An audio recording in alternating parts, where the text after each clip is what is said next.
Pregnant నా wife నాకు current bill tax అన్ని కడుతున్నా సార్. నా భార్య 29 నెలల కడుపు పెట్టుకోండి. నేను ఎక్కడ పోవాలి సార్? నేను ఎక్కడ పోవాలి?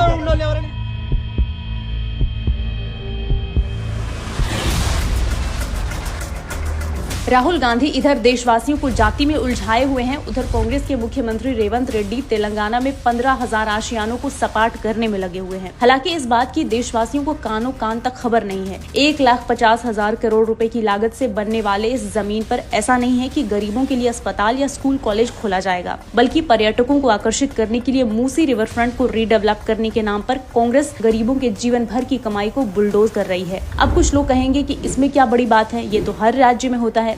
रीडेवलप करने के लिए अतिक्रमण हटाया जाता है। तो आपको बता दें कि मूसी रिवर फ्रंट एक कंप्लीटेड प्रोजेक्ट है, जिसे तेलंगाना की पिछली सरकार ने करीबन 16,000 करोड़ रुपए की लागत से 100% सीवेज फैसिलिटी के साथ बनवाया था। हैरानी की बात यह है कि तब एक भी घर नहीं तोड़े गए थे, लेकिन कांग्रेस के सत्ता में आने के बाद मूसी रिवर फ्रंट को रीडेवलप करने के नाम पर इसकी कॉस्ट 16,600 करोड़ से बढ़ाकर 50,000 करोड़ किया गया। उसके बाद राज्य के टूरिज्म मंत्री जुबली कृष्णा राव ने इसकी लागत 70,000 करोड़ रुपए की। ये सिलसिला 1.5 लाख करोड़ रुपए होने तक चलता रहा। ऐसे में शक बढ़ जाता है कि ऐसी क्या वजह थी कि पूरी की पूरी सरकार कई महीनों तक ये फैसला नहीं कर पा रही थी कि आखिरकार लागत रखी कितने जाए।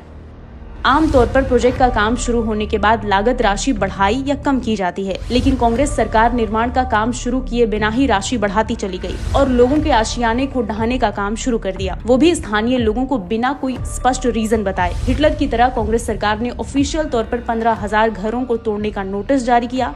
आप अंदाजा लगा सकते हैं कि 15,000 घरों में कितने परिवार रहते होंगे। और तो और ये 15,000 तो ऑफिशियल थे, अनऑफिशियल ना जाने कितनी ही झुग्गी झोपड़ियों को कांग्रेस सरकार ने गिरवा दिए। दिलचस्प बात यह है कि इस जगह पर रेवंत रेड्डी के भाई अनुमुला त्रिपति रेड्डी का आवास मौजूद है, लेकिन भाई सीएम है तो उन्होंने बकायदा हाईकोर्ट से अपने घर को बुलडोज न करवाने का स्टे ऑर्डर ले लिया। क्या ये कानून सब पर लागू नहीं होते? क्या एक इंसान का भाई सीएम है तो उसे अधिकार मिल जाता है अतिक्रमण करने का? इससे तो यही लगता है कि कांग्रेस विपक्ष में जाते ही गरीबों की मसीहा बन जाती है और सत्ता में आते ही गरीबों को दूध में पड़ी मक्खी की तरह फेंक देती है। अब बात करते हैं उस कंपनी की जिसे कॉन्ट्रैक्ट देकर कांग्रेस सरकार बने हुए रिवर फ्रंट को रीडेवलप करवाने में लगी हुई है। दरअसल इस साल फरवरी में मेंढाड़ ग्रुप के सीईओ उमर शहजाद और रेवंत रेड्डी ने मुलाकात की।